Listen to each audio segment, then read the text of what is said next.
Chị dâu mang thai xong thích ăn thịt sống ghê luôn. Tôi khuyên chị ấy đi khám thai. Anh trai lại mắng tôi là nguyền rủa đứa nhỏ.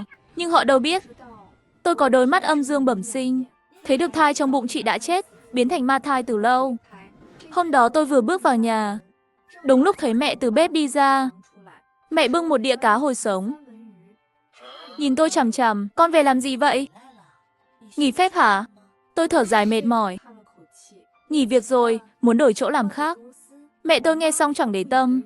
Thế nghỉ ở nhà vài ngày đi. Con gái tìm việc gì mà chẳng thế. Dù sao sau này Tiểu Giang sẽ nuôi con mà. Nói xong mẹ nhét đĩa cá hồi vào tay tôi. Đem ra bàn ăn đi. Nhưng tôi với Giang Hà chia tay rồi.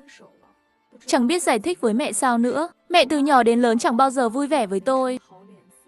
Cho đến khi tôi yêu Giang Hà, mẹ mới dịu dàng với tôi chút xíu. Nhà Giang Hà có nhà, có xe.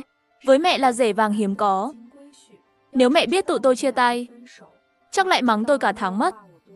Mẹ tiếp tục lải nhải. Đây là bố con sáng sớm ra chợ huyện mua đấy. 200 tệ một cân lợn. Chị dâu con thích ăn cái này lắm. Cháu nội nhà mình đúng là quý phái. Cá sống, thịt bò sống. Toàn chọn đồ ngon mà ăn. Thằng bé đúng là mệnh phú quý mà. Nghe vậy tôi giật mình. Chị dâu thích ăn thịt sống hả? Mẹ, thịt sống có ký sinh trùng đấy. Đúng lúc này, chị dâu gẫn bụng từ cầu thang bước xuống. Chị mỉa mai, thịt đắt thế này mà có ký sinh trùng được sao? Y Phụng, mày tiếc không muốn tao ăn ngon đúng không? Hừ. Chị dâu vốn chẳng ưa tôi. Mấy lần nhờ tôi mua đồ, nhưng chẳng chịu trả tiền, nên tôi không mua giúp nữa. Chị dâu liền nổi cáu, rồi chị bắt đầu gặm miếng cá hồi sống. Cá đắt thế này tao cũng chẳng nỡ ăn. Nhưng con trai tao đòi ăn mà. Thằng nhóc kén chọn này, không ngon là không chịu đâu. Cá hồi sống, thịt bò sống, sashimi. Ăn sướng miệng muốn xỉu luôn. Mẹ tôi vội gắp cá cho chị. Con thích thì ăn nhiều vào. Mai mẹ bảo bố con đi mua thêm. Khổ ai chứ không khổ cháu nội mẹ được. Con tôi thì nhìn chằm chằm bụng chị dâu, ngẩn người. Tôi sinh ra đã có mắt âm dương. Từ nhỏ đã thấy được mấy thứ dơ bẩn. Nhưng nói với người lớn, họ chỉ mắng tôi nói bậy. Nên tôi chẳng dám nhắc nữa. Sau đó ông nội cho tôi cái vòng tay đỏ. Ma quỷ mới không dám lại gần. Tôi cũng bớt sợ hơn. Nhưng giờ phút này, tôi thấy trên bụng chị dâu cuốn một đám khí chết chóc. Đứa bé trong đó em là không sống nổi rồi. Tôi lo lắng sốt ruột. Chị dâu, chị khám thai chưa? Thịt sống có ký sinh trùng đấy. Chị đi bệnh viện kiểm tra thai đi. Nhưng mặt chị dâu biến sắc. Tao ăn một đĩa cá nhà mày. Mày nguyền rủa tao thế hả? Y Phụng, đó là cháu mày đấy. Mày mong cháu mày có chuyện đúng không? Mẹ tôi cũng bực mình. Chị dâu mày siêu âm lúc 5 tháng rồi. Đứa bé khỏe lắm. Không cần con nhiều chuyện. Nhưng cũng 2 tháng rồi. Đi kiểm tra lại đi mà. Tôi vừa nói xong, anh trai xông vào, tức tối quát. Y Phụng, mày bị gì vậy? Bác sĩ bảo không sao rồi. Mày cứ bắt tụi tao đi kiểm tra. Ý đồ gì đây hả? Chị dâu nhân cơ hội khóc lóc. Nó không ưa tao thì thôi. Nhưng dám nguyền rủa con anh. Nhà nào tử tế mà ngày nào cũng chạy viện. Dân làng thấy lại đồn con tao có vấn đề. Anh tôi cũng nổi điên. Y Phụng, xin lỗi chị dâu ngay. Chị dâu còn đổ thêm dầu vào lửa. Tao chẳng trông mong tiểu thư thành phố xin lỗi. Ngày thường nó ghét tao thì thôi. Nhưng đứa bé vô tội mà. Em gái anh trước mặt còn mỉa mai tao thế này. Sau lưng không biết còn bắt nạt tao thế nào. Chị dâu vừa khóc lóc. Khí chết trên bụng chị càng đậm hơn. Tôi lo đến toát mồ hôi chán. 7 tháng hơn dễ bị dây rốn quấn cổ lắm. Giờ đi viện ngay đi. Chị dâu nghe vậy, hoàn toàn nổi cáu. Mấy người nghe thấy chưa? Nó nguyền con tao bị dây rốn quấn cổ. Trên đời sao có đứa em chồng ác độc thế này. Tao ăn miếng cá đắt tiền mà nó nguyền tao thế. Chị vừa khóc, vừa ôm bụng kêu la. Tức đến đau bụng luôn. Con ơi, con cũng tức đúng không? Đây là cô ruột của con đấy. Nhìn xem nó bắt nạt con thế nào. Con nhớ kỹ nhé. Chị làm loạn một trận, bố mẹ tôi hoảng hốt chạy tới. Vội vàng xoa dịu chị. Nhưng chị càng khóc, khí chết càng dày.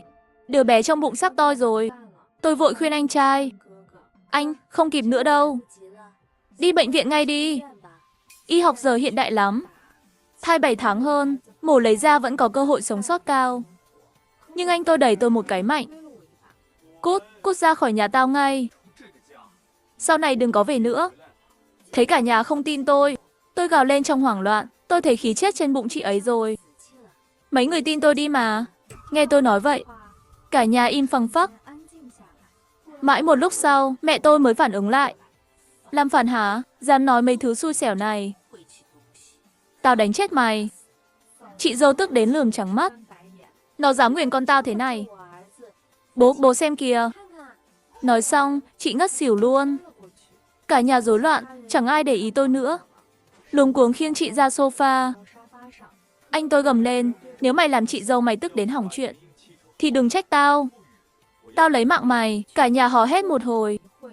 Chị dâu mới từ từ mở mắt. Nhưng vừa định nói gì, lại nôn hết cá hồi vừa ăn ra ngoài. Anh tôi vội vỗ lưng dỗ chị. Mẹ tôi thì nhét cái lau nhà vào tay tôi. Mày gây ra thì tự dọn sạch đi. Nhưng tôi cầm cây lau mà chẳng động đậy, mắt hoảng hốt nhìn bụng chị dâu. Khí đen trên bụng chị đã biến mất, nhưng thai nhi trong đó lại mở mắt ra. Tôi sợ đến nổi da gà. Đây là ma thai trong truyền thuyết sao nổi. Nếu lần đầu mang thai mà 3 lần đều chết trong bụng, thì thai nhi sẽ thành ma thai. Nhưng ma thai lúc này còn yếu lắm. Đi viện cũng không phát hiện dấu hiệu sống. Chỉ cần sinh non là xử lý được nó thôi. Nhưng ma thai thích ăn thịt sống. Nếu nuôi thêm vài ngày rồi mới kiểm tra, thì chẳng kiểm tra ra được gì đâu. Mà nếu nó không được ăn đủ, nó sẽ bắt đầu gặm nội tạng của mẹ. Nếu không xử lý sớm, chị dâu khó mà giữ nổi mạng. Lúc này chị dâu tỉnh táo lại. Mẹ, con đói quá. Cá hồi vừa ăn nôn hết rồi. Con muốn ăn thêm cá hồi nữa. Mẹ tôi vội quay sang bố. Nghe thấy chưa? Đi mua mau. Cháu nội lớn đói bụng rồi. Rồi mẹ nhẹ nhàng vuốt bụng chị dâu. Thằng bé này một bữa không ăn, lớn lên chắc chắn là cậu nhóc mù mĩm. Nhưng bố tôi vừa định ra ngoài, bị tôi chặn lại ngay. Bố, đừng đi. Chị dâu không được ăn thịt sống đâu. Rồi tôi ra sức khuyên nhủ chị dâu. Cá hồi có thể có ký sinh trùng đấy. Thịt bò sống thì có sán dây. Tôm qua sống ngâm thì có sán lá phổi. Dính cái nào trong số đó, đứa bé cũng không giữ được đâu. Lúc khám thai bác sĩ không giận chị sao? Nếu không tin, con gọi điện hỏi bệnh viện ngay đây. Tôi chưa nói hết câu, chị dâu đã hét lên thề thế. Chị định ném gạt tàn vào tôi. May mà tôi né kịp, gạt tàn vỡ tan trên sàn. Y Phụng, mày muốn đánh chết con tao hả? Anh tôi run lên vì tức, xông tới định đánh tôi. Tôi thấy thế quay đầu chạy biến. Anh vứt luôn vali của tôi ra sân. Cút đi Thi Phụng, tao nhìn thấu mày rồi. Ở thành phố vài năm, giờ khinh tụi tao ra mặt. Tao biết mày nghĩ gì. Cá hồi quý giá lắm đúng không? Dân thành phố như mày mới ăn được. Dân quê tụi tao không xứng hả? Bố mẹ ngày xưa không nên cho mày học hành. Tôi cũng chẳng vừa, gần cổ cãi lại. Tốt bụng lại bị xem như lòng lăng dạ thú. Tao đã cố hết sức rồi. Đến lúc đó đừng có cầu xin tao. Anh tôi cười khẩy to tướng. Tao cầu mày cái gì? Tao chỉ cầu mày cút nhanh thôi. Đừng ở đây giả bộ nữa. Lúc này tôi thất vọng tràn trề. Chẳng còn hy vọng gì với họ nữa. Tôi cúi xuống nhặt vali. Một đĩa cá hồi chẳng đủ cho ma thai ăn đâu.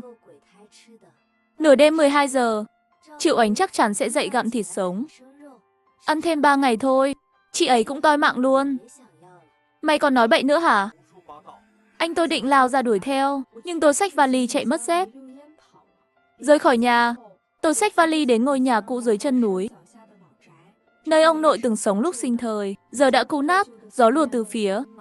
May mà giờ thời tiết không lạnh. Dọn dẹp chút là ở được. Tôi múc nước từ giếng lên, dọn nhà sơ sơ. Rồi lôi từ gầm giường ra một cái hộp sắt xị sét. Trong hộp là cuốn sổ vàng ồ. Trên cuốn sổ viết chỉ thông âm dương. Thật ra tôi về lần này là để lấy cuốn sổ này. Ông nội tôi lúc còn sống là thợ đốt giấy. Không chỉ biết làm người giấy, mà còn dành chuyện âm dương. Tiếc là nhà chẳng ai chịu học nghề. Ông đành ôm hận mà qua đời. Chỉ có tôi từ nhỏ theo ông, học được chút ít tay nghề. Xem xong cuốn sổ, tôi mở vali ra, lấy giấy nhám và tre đã chuẩn bị sẵn. Thừa là một con người giấy tí hon. Con người giấy tròn như quả bóng. Nhìn mà tôi muốn khóc luôn. Lúc này tôi cũng thấm mệt, định nằm ngủ tạm trên cái giường cũ. Nhưng đến nửa đêm, tôi bị tiếng đập cửa làm tỉnh giấc. Y Phụng, mở cửa cho tao. Mày giấu Oánh Oánh đâu rồi? Mở cửa. Cánh cửa gỗ loang lổ nhanh chóng bị đạp tung. Mấy người đàn ông xông vào. Dẫn đầu là anh trai tôi. Anh quát, mày giấu vợ tao ở đâu rồi hả? Nó còn đang mang thai đấy. Mày còn là con người không? Tôi ngơ ngác ngồi dậy, chẳng hiểu chuyện gì đang xảy ra.